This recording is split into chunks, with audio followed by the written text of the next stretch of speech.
There is something special about a U.S. Marine. They're determined, they don't give up, they achieve victory. And that sums up Jim Hickey of Denver to a T. After his service in the United States Marine Corps, he decided to keep serving by walking nearly 10,000 miles all across America to help raise money for those battling cancer, especially little kids. The pain that she's obviously gone through in the year and a half that, she's been diagnosed, I'd be like a little baby crying on the floor. Seems like the perfect person to have a Colorado conversation with.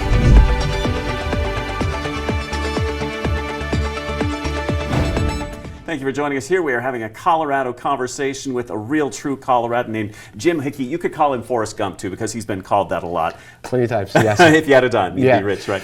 But there's a reason for that, and it's because he's walked all over this country, thousands of miles. What's the total mile count? 9,277. All of it to raise money and awareness for cancer, and we're going to get into that conversation over the next few minutes right here on Fox 31 Plus. Jim, I just want to first talk about how this whole journey started for you, 9,000 plus miles, and you say it sort of started with your own sort of encounters with cancer in your family, right? Right. My father passed away on September 5th of 95, and he was battling prostate cancer. It was his second bout with that.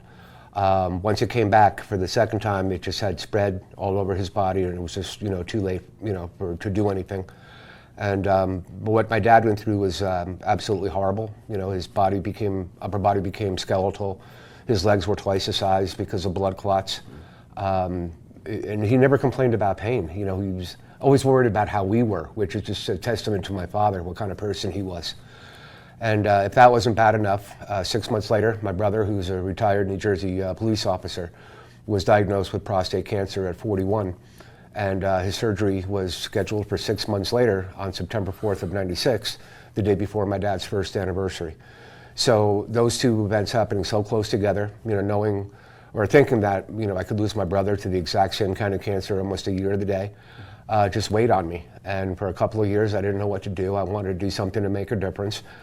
And then I read an article where a guy did a long distance walk, and that kind of struck me. I was intrigued by it. And having spent 4 years, in the Marine Corps infantry, I know what it's like to walk many miles with a backpack on. So I figured I could do it. Yeah, it's like a ruck for you, kind of. Yeah, exactly. Yeah, and the funny thing is that when we go on our humps, I used to hate going on humps when I was in the Marines. 10, 20 miles, I used to, oh man, we got to do this again. And look what I'm doing now. It's just, but it's my pace, how I want to do it. And so I just decided that I was going to, walk across America to raise awareness for, a cure in memory of my dad. I was so naive at that point because I figured it would take me, 6 months to a year. I could put meaning to my dad's pain and go on with my life. And God had other plans. Once I took that first step, it wasn't my walk anymore, if that makes any sense. Yeah, so that's sort of where the Forrest Gump analogy comes in. You had this issue that you were trying to deal with, and walking was the best way you knew how. Yeah. And you figured out a way that you could both walk and raise money, right? Yeah, what I did was I got in touch with City of Hope in LA, which is a comprehensive cancer center there. I asked them if I'm not representing you, but I'm asking if I can ask people to donate to you for cancer research, and they said yes. So along my walks, I would ask people to, donate to City of Hope, or if they were unfamiliar with them, with any cancer organization that they felt comfortable with doing, if I inspired you to do that. And I made it clear as well that I do not take donations. That way there's no question of impropriety, where it goes. If you want to donate to City of Hope or say someone in your area, then you donate directly to them. And so, but my thing was just to raise awareness for a cure, try to help others who are battling it, and just keep on walking and see what happens from there. And this became much bigger than just your own family or your dad or your brother, because along the way you started meeting other people, other families, other children touched by cancer. Oh, absolutely. What happened was on my second try to do it, I was in Cincinnati, and I read an article about this little girl named Liz Marksteiner. She was 16 with non-Hodgkin's lymphoma. And up to that point, I would just ask people to donate to whatever, organization you felt comfortable with. But then I decided that, hey, I'm going to dedicate this portion of my walk to Liz. She had a fundraiser coming up in a couple of weeks. And so the restaurant that was walking with me, they were walking with me in support of breast cancer research. I said, hey, can we walk for Liz? And they said, absolutely. So two of the TV stations in Cincinnati came out, covered it. One of them said, "You know where she is?" And I said, "Well, yeah, the Inquirer said she was at Children's Hospital here." They said, "Do you mind if we go and talk to her?" And I'm like, "Oh, I think that'd be great." So they actually went and spoke with her and her mom. She's just a wonderful, wonderful little girl. Met her dad and her brother, and then her fundraiser, they raised over $10,000 for her. Unfortunately, she was going through a experimental surgery, knowing that she might not wake up, but she goes, if this still helps other people in the future, then let's go with it. That's what kind of, strong and determined person she was. And unfortunately, she lost her battle the next month. But that started me on dedicating, if I heard of a person, or especially a child in an area that I walked through, then that portion of my walk, if it hadn't been in the media yet, then that portion was dedicated to that child, and this is how you help them. What is it about, how is it that you learned that just walking could get cameras to come to you and sort of help spread the word? I was pretty media savvy. I didn't. Actually, it was on my first try. I started in Middletown, New York, and I'd gotten to Scranton, Pennsylvania. Yeah. And so I called channel 16 and 21 there, and I had no proof that I was doing what I was doing. I mean, I started my walks before Google existed. Nobody had cell phones. Yeah. And I just told them what I was doing and why, and both of them came out and spoke with me, and I said, this is gonna work. This is gonna help me, spread the awareness, and let people know, what I'm trying to do. But I had no clue that no one would ever come talk to me about it. Yeah. And so. But they did. They did. It's worked, yeah. And you've been on TV how many times? Dozens? 300 to 400 times. 300 to 400 times. Wow. Most recently in Texas, I know that you were walking for a girl there. Tell me about that. Right. A little girl named Stella. Stella is dealing with brain cancer.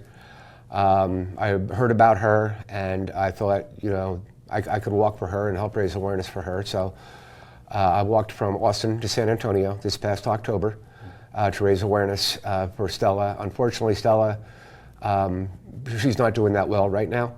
Her family still needs, a lot of help. So what I'm going to do is do a second walk for her, which will be in December. So, because I'm dealing with my own cancer right now, or the results of it. But in December, I'm gonna walk for her again. And if anybody wants to see her journey, if they go to Facebook, they can look up Stella's Journey, and they can see all about her. All right, very good. Well, you mentioned your health struggles right there. We're going to touch on those and how that sort of impacted your efforts to help others, because I know that you've had some serious health issues too. Yeah. We'll talk about that when we come back right here on Colorado Conversations. Yeah.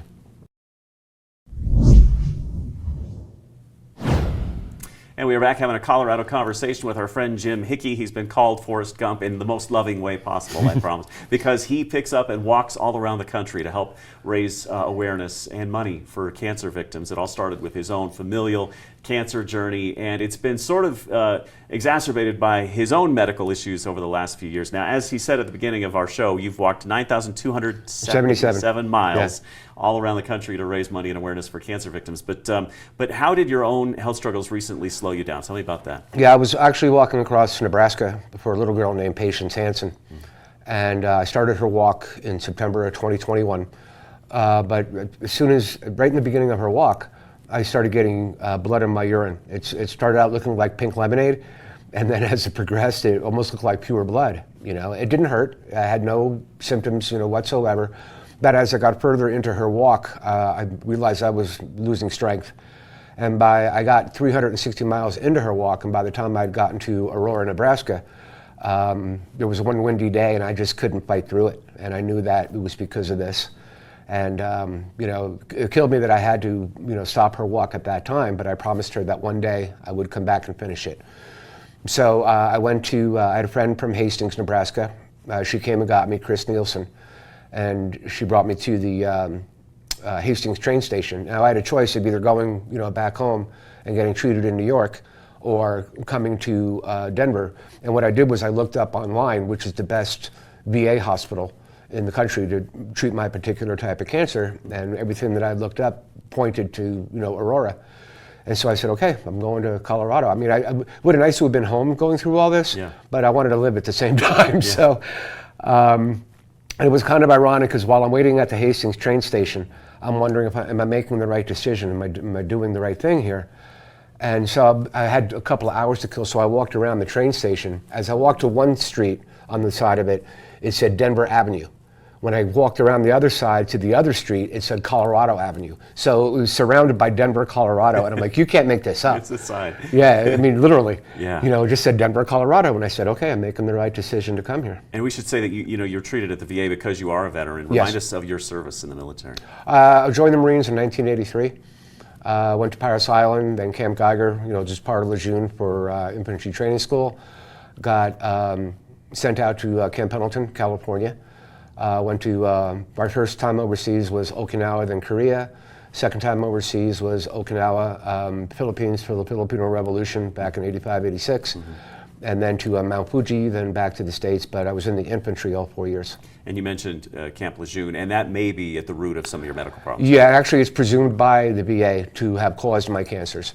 Because we all see those commercials about the settlements and the water that was contaminated at Right. Camp Lejeune, and that's what we're talking about. right, and I'm still waiting on that. The settlements haven't been done yet. I just got an update from Onder Law, which is our lawyers are out of St. Louis, and hopefully by the end of this year, there'll be a settlement, for all. It's not a class action suit. It's actually based, individual basis. But they said by the end of this year it should be settled. So that's what we're hoping on. How are you doing medically now? Well, I started out with, I thought it was bladder cancer, which is, I stopped at 2 clinics across Nebraska along the way. And both of them said, it's most likely bladder cancer. And I came here, had a cystoscopy, and fully expecting to be out of the hospital that night. And I woke up in recovery because they knocked me out for it. There's no way I'm going to be awake for that. I had that happen once, and I'm not doing it again. And so we're keeping you overnight. And they said the doctor will be up later to explain why. Doctor came up and said, your bladder looks okay, but you had tumors in your kidney. And I said, cancer? And he said, yes. And I said, okay. But he said they were low grade. I had nothing to worry about. You'll be fine. We'll just check up on it every so often. And then in the beginning of August of 2022, they did a cystoscopy to see how my kidney was doing. Found out that I did have bladder cancer as well. So I had bladder and kidney at the same time. Wow. And that messed with me. I don't know how to say this, but I just wasn't a good person after that. Dealing with having both cancers at the same time. Yeah. I went into a slight depression with that. What's going to happen? Okay, if I beat the kidney, what's going to happen with the bladder? And that's all floating around in my head. Yeah. So I wasn't a good person there for a while. I fully admit it. I find that hard to believe. Yeah. I mean, there's something about Marines. You feel immortal, right? There's something different about a Marine, and so to have this real touch with mortality has got to be tough, right? Well, I'm not going to quit. I don't care what happens. I'm not going to quit. And dealing with the cancer, I'm going to fight it with everything that I have. And the Marine Corps has a lot to do with that, especially being in the infantry all 4 years. Yeah. We're just a little bit different than even like the other parts of the Marines. And so actually in December of 2022, I went in to have the tumors removed from my bladder. And then when I woke up in recovery, they said that, oh, by the way, there's too much cancer in your kidney and your kidney has to go. Yeah. So 2 weeks after that, on December 22nd, I had bladder resection. And then 2 weeks after that, on January 5th of 2023, I had my left kidney removed. Wow. So I went to a couple more surgeries, scraping out the tumors from my bladder. And then remember at the beginning of last year, the VA had equipment issues, Right. with their sterilization. And this is probably the best thing that happened to me because they outsourced me to UC Health. And I had 2 surgeries there, for removing the tumors. But then the second one, they found that I had a tumor in my prostate as well. So here I am with now bladder and prostate cancer. Oh boy. So my surgeon, her name is Dr. Janet Kukreja. She's considered #1 in North America for neobladder surgery. And what are the odds of me getting her, to do this surgery, being outsourced by the VA? So I had surgery done on March 4th. Where they removed my bladder, they removed my prostate, they created a new bladder out of a piece of my small intestine, and my pathology results came back on March 26th, and I'm completely cancer-free. How about that? Beat 3 cancers in 3 years. How's it feel? Oh, great. And if it wasn't for Colorado, I mean, had I gone to New York, this wouldn't have happened. Yeah. My doctors and my nurses were wonderful at the VA. Dr. Steinberg, my primary care doctor, Dana Ahrens, has been wonderful. And then with Dr. Kukreja at UC Health, she's #1 in North America at this surgery. And she's the greatest person in the world, but she's also no nonsense. And she's not going to hold your hand and try to make every candy coat anything. Sounds like a Marine. Yeah. I'm lucky you have gotten her, and she'll just come out and say, what needs to be done. Yeah. And it was funny, a month before my surgery, I was trying to delay it. I was apprehensive about going through it, obviously. Mm-hmm. So I made up some excuses. Oh, I got to do this, I got to do that. And so I was telling her and her assistant when I went to their office, and her assistant tells Dr. K, and Dr. K comes back and she opens up the door where I'm sitting, and not even a hello. She just looks at me with this scowl and she goes, "You don't have time, it has to be done now." And I said, "Okay." She's the boss. There was no, like I said, no candy coating with her. But the good news is cancer-free, and now you're free to move about the country. Absolutely. Yeah, I have to wait. They told me until November. Okay. Until I can get back on the road, because I'm still in recovery with this. Yeah. Like right now, I'll never have the sensation to urinate again. Mm-hmm. I have to, like every 3 hours, go. Okay. I have incontinence at night, and then when I go, I can't stand anymore and urinate. I have to sit and push, to which my friend Lexi said, "Welcome to our world."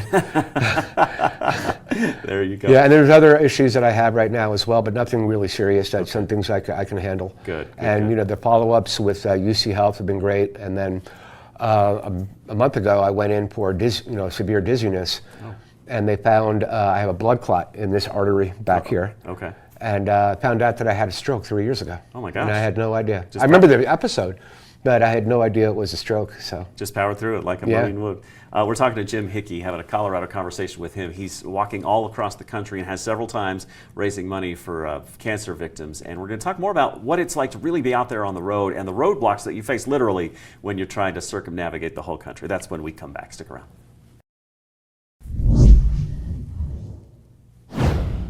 Back now having a Colorado conversation with Jim Hickey, who has walked 9,277 miles all across the country several times, raising money and awareness for cancer victims, mostly young victims now. And, we've talked about that. So you tried to walk coast to coast 5 different times. Right. And it sounds easier than it is, right? It's not very easy. No, it's, and the thing was, like, when I did it, when I first started it, I tried to get support to do it, and I talked to a bunch of people in New York and New Jersey, and like I said, at that time I had absolutely no proof I was going to do what I was going to do. Yeah. And so I had less than $100 left. I threw on my backpack and I said, screw it, I'm going. I'm just going to start and see what happens. Yeah. And I'd made it on that one 2,154 miles. I made it from New York to Clovis, New Mexico. But I was on the road for over 3 years. I stopped and worked along the way, and it was like the old Incredible Hulk. Yeah. We'd stop in each town and get a job, and but I always managed to find work. I always managed to find a place to stay, and that supported my walk. And then, but I couldn't get a support team across the mountains in the desert out west. Mm-hmm. So went back home, and 5 weeks later I tried it again. This time from D.C., and I actually made it to Denver on that one, and that was 2,282 miles. But I'd become a member of the American Legion, the Eagles, the Moose Lodges, and they helped, support me to keep going. But again, couldn't get what I needed. But I just got to point out on that walk, when I got to Denver, the Avalanche were great, and they actually invited me to a game and put my my mug up on the jumbotron. How about that? That's great. Me. Yeah. There's another welcome sign from Denver, right? That was February of 2003, I'm sorry. So what is it truly when you're out there alone in the desert heat and you're walking across, Well, the desert I haven't done yet. Okay, got it. Well, even the Midwest, the stifling Midwest heat or cold, and you're walking across this seemingly endless road. Mm-hmm. What's it like, and what keeps you going in times like that? Knowing what I'm doing it for. Okay. The thought that there's no way I'm quitting, There have been times along the road, I'll get really bad blisters, obviously. I've gone through shin splints 3 times, and those are some of the worst pain you're ever going to feel. Yeah.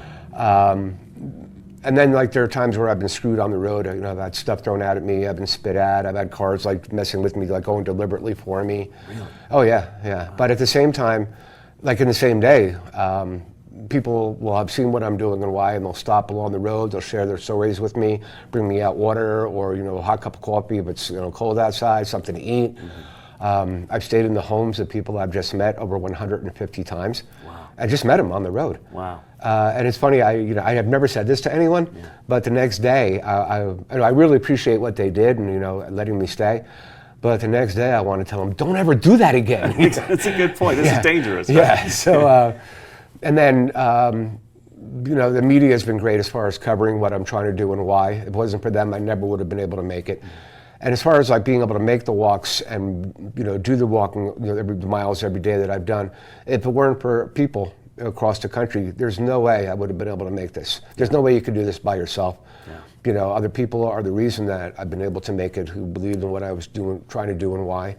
And I've met so many incredible people along the way. I have my bad stories as well. Okay. I mean that's life, Yeah. But the good ones far outweigh the bad ones. And if truth be told, I was responsible for the bad ones. My attitude. But it does renew your faith in humanity. When Oh, absolutely. Yeah. I mean, for people to let me stay in their homes like that, I've been invited to speak to over 40 schools along the way. Sports teams, have invited me to games, and they actually invited, children that I've walked for. Like in 2017, I walked from Wrigley Field to Busch Stadium for a little girl named Lydia. Wow. And I wanted to see if I can get the Cardinals to have her throw out the first pitch of the game, because they're from Illinois, but right outside of St. Louis. Right. And I got in touch with Mark Chernoff, at that time the VP of WFAN in New York, and his son Mike is the general manager of the Cleveland Guardians. So I got in touch with Mark. He got in touch with KMOX in St. Louis. She threw out the first pitch, and I did her walk. How about that? Yeah, and been able to get other teams invite kids that that I was walking for, to honor them at games. And like when I get back on the road in November, I'm going to be walking for actually an adult this time. It's a woman from my hometown. She's dealing with her second bout of cancer. And so she lives in Connecticut now, so I'm going to walk 100 miles for her. Okay. And right now I'm in the process of hopefully getting a couple teams back east to honor her at a game. Yeah. And then after that, in December, that's when I'm going to do Stella's second walk. Okay, wow. So you're wasting no time. You're going to get right No, back it's what I do. I mean, not being able to get on the road for a while and not knowing if I could, I felt not worthless, but useless, if that makes any sense, because of what I've been able to accomplish in the past and what's happened. Yeah. That this is what I do now, and I'm going to continue doing it until I can't do it anymore. We've got just 30 seconds left here. If somebody wants to support you, what's the best way to do it? Well, not supporting me, I'll be okay. Yeah. Support the children that I'm walking for. You can go to Stella's Journey for the next walk for her. But if I can, and then donate. If you hear about a child in your area that's dealing with cancer, not every child can go to St. Jude's, so if they have a fundraiser, please donate to them.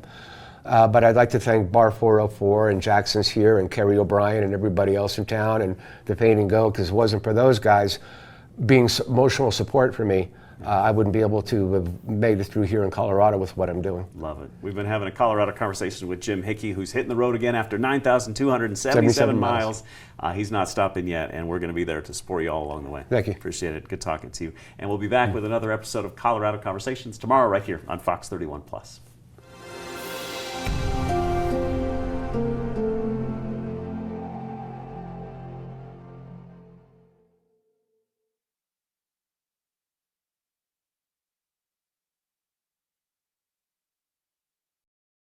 Download Fox 31 Plus from your App Store.